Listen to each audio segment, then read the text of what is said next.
Alright, so for this video, we're going to be going over the basics of lights.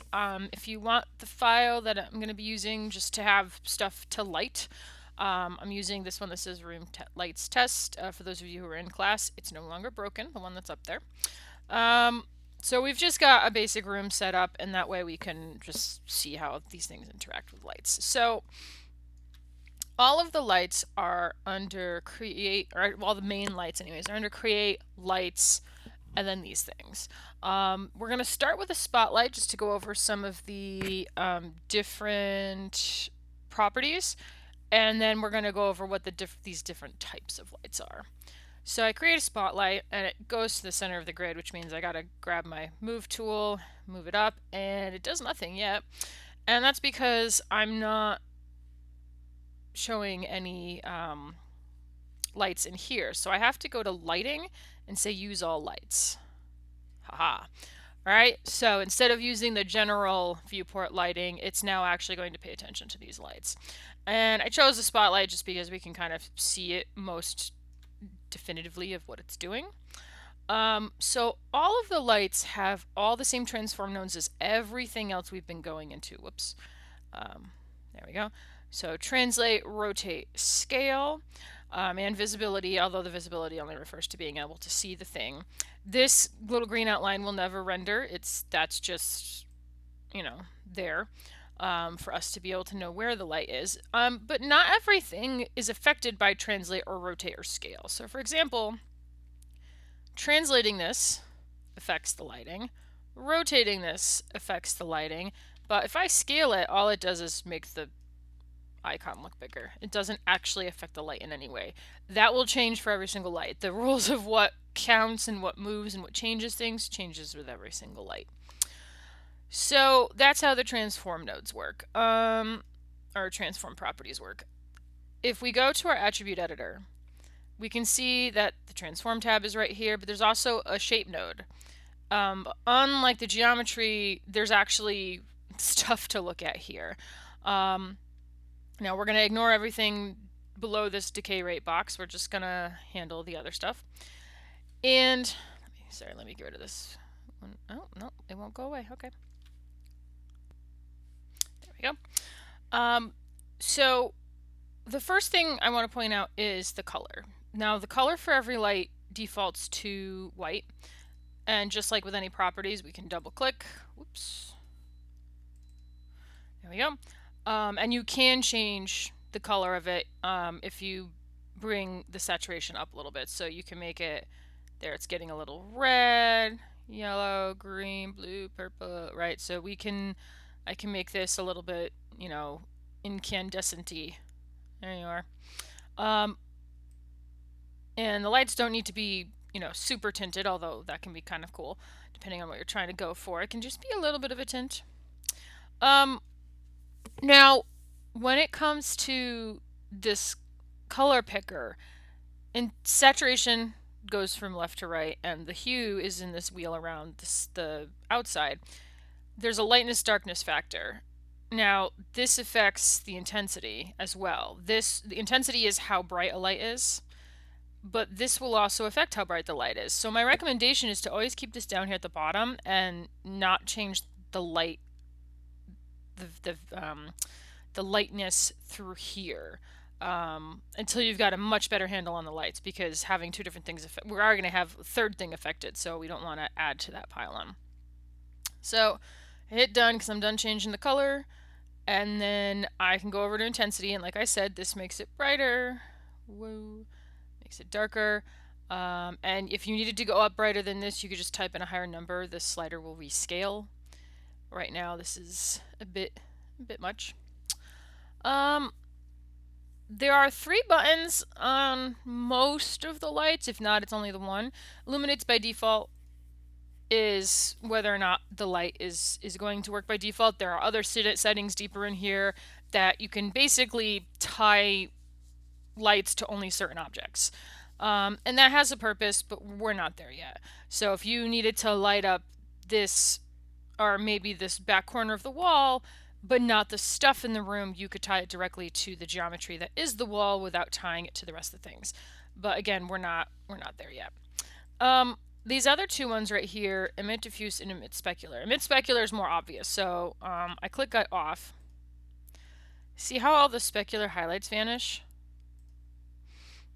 So the reason we would use this is if you are adding multiple lights to a room, which is almost always the case, you put eventually too much in here and maybe the highlights get too much. Like you need more to get a certain lighting scheme, but you only want this one for the specular highlights. So you can turn off the emit specular from some of them. You can also turn off what's called emit diffuse. So I'm going to bring this out. Just trying to light more of the objects. Here we go. So if I turn this on, or off rather, we get this. And if I bring it closer, we'll have...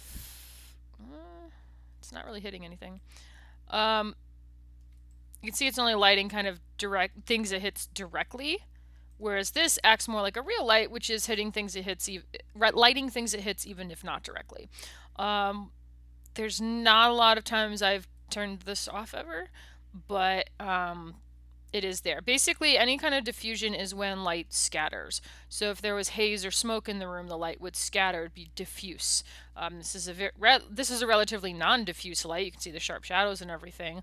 But technically speaking, this light isn't like directly hitting some of these surfaces, and so by turning the diffusion on a little bit, it's or turning it on at all, it's scattering across the surface. Decay rate. This one's a biggie. It ties into intensity, so if you turn this on, you have to turn this way up. But it's like a drop off for the light. So right now, I'm going to move this pretty close to the table. Now the table legs are made out of the same material, and this is pretty close. Right now, these three things are all the same brightness. This looks a little bit shinier because it's a different material, but they're very light. It's all, everything up here is lit the same. A decay rate will change that. So if I turn it to linear, actually quadratic is going to be more obvious. So there we go. You may not even be able to see this on YouTube, so I'm going to turn the intensity up. I'm going to turn it up to 15. There we go. Even higher. And now you can see that this is brighter than this is brighter than this. The decay rate, turning that on, you do have to bring the numbers way up for this to start functioning like a light, because it's, you know, there we go. Now we got a nice shiny highlight here, and then it's a little bit darker, and then like this back corner is nice and dark, but this will make things behave much more like lights actually do. And you can see when I move it away, this gets darker, this doesn't have such a bright highlight. That wasn't happening before. When the decay rate was off, everything was either lit a certain amount or not lit a certain amount. This adds a lot of naturalistic property and look to the light. So these settings are available for almost every light in there. Like I said, a couple boxes might not be in there. There's one that doesn't have a decay rate because it's not meant to. We'll get to these later when we come back to the spotlight. So what light should you use? Well, it depends on what you're trying to do. So you can go up here to type and you can change it to different ones. It does point out like a whole bunch of other things. Ignore most of those. We're going to go to a point light. So a point light, and I've still got a decay rate. It kept that on there. It's the same intensity. A point light is an omnidirectional light, and you can see that kind of everything is being lit, not just the things within the cone. It's kind of like an itty bitty light bulb that doesn't need to be attached to anything. And you can see it gets real bright up there. If I, let's say we've got like a little bit of a hanging light going on. There we are. It's a little like hanging bulb action at a, you know, fancy restaurant or something. Point light goes out in all directions. And this is the source. So you can see when I translate it, right, it does change the lighting. However, if I was to rotate this, nope. Because it's omnidirectional, rotating it is meaningless. Scaling it is also meaningless. So this is like a little ball of light, although the source of light itself will not render. You won't get anything coming out of this. You get this the stuff being lit as if there was a light bulb, but like a light bulb itself would be bright. Just doesn't. There's nothing there that renders. Only the effects of it render. Let's see. So we've got intensity. No, sorry, spotlight. So it's got all the same settings as all of the other ones. So point light, you can move it, it makes a change, but if you rotate it, it doesn't make a change. The inverse of a point light is called a directional light. Whoa. And you can see things have gotten really bright in here because we now have a directional light and there's no drop-off rate for a directional light. So we're going to turn that way down. A directional light is basically the sun. The way the sun works. There is no decay on the sun is so powerful despite being far away, and it's so far away. The cosmic scale of everything is such that it does not matter whether you're 4 feet above the ground or on the ground. That doesn't matter. It's the sun, right? So it does light everything very evenly. Now that looks stupid on an indoor scene because that's not how that works unless you've got a giant picture window in here. But that's what's going on with directional light. Directional light is also, generally speaking, kind of blue. That's way too much though. There we go. But you can see what a difference that made compared to the orange. Yeah, let me switch it back to the orange with one thing. There we go. So if we undo that, redo, undo, you can see it changing a little bit. And that can add up depending on the different lights that you have in there. Directional light. I can move this anywhere I want. Doesn't do anything. Doesn't change anything. The only thing that matters is what direction it's pointing in. I could have this under the floor and it'll still light the top of the scene. There it is. Because all the light beams are pointing in this direction, and so it's going to hit everything that's in that direction. There you go. So again, these are typically used for lighting large areas that are meant to be outdoors. And it's meant to mimic that kind of light. There's not a lot of indoor lights that would come even close to this. You could have an arena. I don't know that it would look like this. All right, so that's a directional light. Another kind of light. What should we do next? Area light. An area light's kind of cool. We need to bring this way back. No. 35? Maybe? 45? With the decay rate going on and the fact that it's not in the room, it's not lighting very much. So an area light is kind of interesting. I need to turn off all of the, well, that's not what I want. I want the transform node. There we go. I need to turn off all these rotations so I can get it square to the wall. So I kind of zero everything out. And then I say rotate X 90 degrees. And that's the wrong direction. See this little thing right here? That's the direction it's pointing in. So I want negative 90. There we go. An area light, ignore this. An area light basically acts like a giant light panel. Think a big fluorescent light hanging from the ceiling of a room, or when they have those sheets of bounce light that kind of bounce up and hit actors in a show. It's kind of like that. Now what's cool is that if I move it, the lighting changes, and if I rotate it, obviously the lighting changes, but if I scale it, the lighting changes. This is one of the only lights in here that changes because of the scale. So this has got a very interrogation room look to it because there's no other lights and it's just the one big light hanging down over the table. I think that's interesting. But yeah, that's an artifact too of the fact that there's no bouncing of any light going on in here. So we do have emit diffuse turned on, but there's no bounce light in here. You to get that you'd have to render it, and you'd have to turn on certain render things, and we might get to that later. But it's a very render heavy process to have the light bounce. And what I mean is that when the light hits this table. It doesn't just get absorbed by the table, it reflects off the table. That's why we can see the table. But it scatters when it reflects off the table. And so some of that light should be scattering to this corner, and some of the light hitting this wall should be scattering to this corner. And it should not be just so that much dark in this corner when you have this giant area light. You know, if you have this giant fluorescent light, it shouldn't be that dark. So there is another kind of light we can put in here. So I'm going to add a second light now. I'm going to go to Create Lights, Ambient Light. Ambient light doesn't have a decay rate, doesn't have much of anything except an intensity, which we are going to turn way down. There we go. Actually, I'm going to show you a trick because I hate that it's down there and I can't get to it. Up here in your little panel, there's a hidden, is it this one? Nope.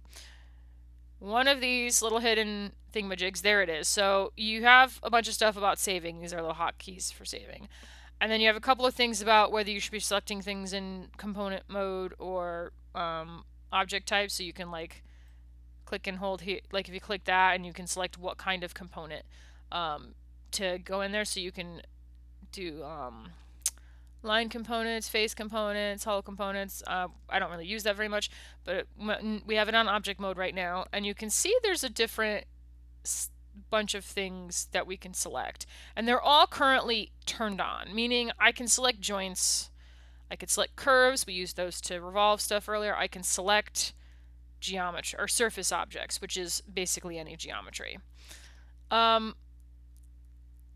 So what I'm going to do is turn off select geometry, and what that means is I can easily select my light because I can't select any of the geometry.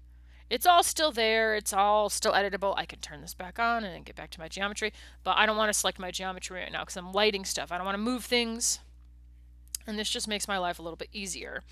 I'm going to pull the ambient light out from the floor so I can get to it more easily. An ambient light is something that lights every surface equally, regardless of direction. I move it, doesn't matter. Scale it, doesn't matter. Rotate it, doesn't matter. Just as soon as you put it in, everything gets light on it. Equally. There you go. So it fills in the lights a little bit. That's a little bit darker, a little bit lighter. And you can see how much of an effect it can have. If I turn it not even up to 1, I turn it up to half. Look how flat all of this is. You can barely make out that there's any geometry at that at all. And then if I turn it up to 1, or even higher, there's almost nothing. Like, it doesn't matter. I've washed all of the geometry and depth away. So I can put this, that might be too small. Maybe not. This still has a mood to it. It's still got darker corners, but it's not so dark. So you can use an ambient light to kind of add just a little bit of light to deep corners to make sure that you can see them, or things like that. It's to kind of just generally raise all the lighting. It does take away some of the contrast. So it's like use a tiny amount, use with caution. Also, if you want a preview of how shadows would look, and it's a very low res, not awesome preview, go to lighting, shadows. And so you can see the shadow that's being cast by the table and the shadow here that's being cast on the wall. Now again, this is not great. This is not how it would render. There are render settings involved and there's other things, but at least it's telling you the direction of things. Right? So by turning on shadows, I can know the shadow is over here generally versus over here generally. You know, if I put the light over here, well, that's a tangent the shadow's making with the legs. I don't like that, so we can at least kind of, you know, if I put it over here, it's maybe got a nice look to it. These are the kinds of things we can look at by turning on shadows. Again, this is not a great representation of how it would render, but it is letting us know what the heck is going on. It also, you can see it changes how much everything's lit. So things do tend to get a little bit darker. They also get more complex. You know, casting shadows suddenly makes everything a little bit more interesting. All right. Did I go over? Let me check. Oh, so I want to go back to the spotlight. So I have this area light, and like I said, it's got this like police interrogation room vibe going to it, but we're in a dining room. So I'm actually going to take my area light and I'm going to switch it back to a spotlight, which we had used before, but we're going to make some changes. The spotlight is probably the most complex light. Oop, there we go. I have it just like generally peeking through the top here. It's got all these settings, so I'm going to... Why can I... Oh, my bad. That part needs to be there. It turned up the intensity a little bit, but it's going to get bigger because I'm going to take this cone angle, I'm going to widen this out. So you can see, you can literally see this getting bigger. So it's kind of a broader, expansive light. So instead of a spotlight like a flashlight, I now have it kind of like there's a lighting fixture near the ceiling. Oop, yeah, we don't want that. All right, so that's step one. We want to have it lighting more of the room. Step two, I change this penumbra angle, and I can go to larger negative numbers. There we go. I turned it down to negative 20. Ooh, too much. And you can see the result. I'm going to take off those stupid, terrible shadows for a second. It's hard to tell with the floor because this isn't stopping the light from hitting the floor, and even when the cast shadows are there, they're not great. But just look at the wall. You've got this nice soft edge, but the corners are darker. It's a little bit darker down here. That's the kind of thing we're looking for when you light. I don't want it to be so severe. And of course, you have to check that your monitor's calibrated properly, and you have to render it out and see how it looks on the projector and how it looks on a computer and on a phone and on a television. You have to check how it's going to look when it's rendered. But those walls are starting to look pretty nice, in part because they're nice and matte, and so we don't have to worry about any shiny highlights. If I turn the shadows back on, what do they look like? All right, so I think this is the most interesting part. This is relatively what this would look like, except it might not be quite as sharp. So we've got this big, broad, diffuse, fuzzy light going on in here, and then these like really sharp shadows. So those could be fuzzed up a little bit.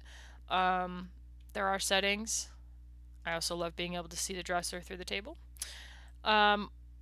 But these things start to add visual interest. Having this gradation means that my wall just got more interesting without having to put any scratches or texture on it. It already kind of has a texture in the, like a visceral texture on it because of the way the light is changing. The shadow under here, it like grounds the dresser to the ground.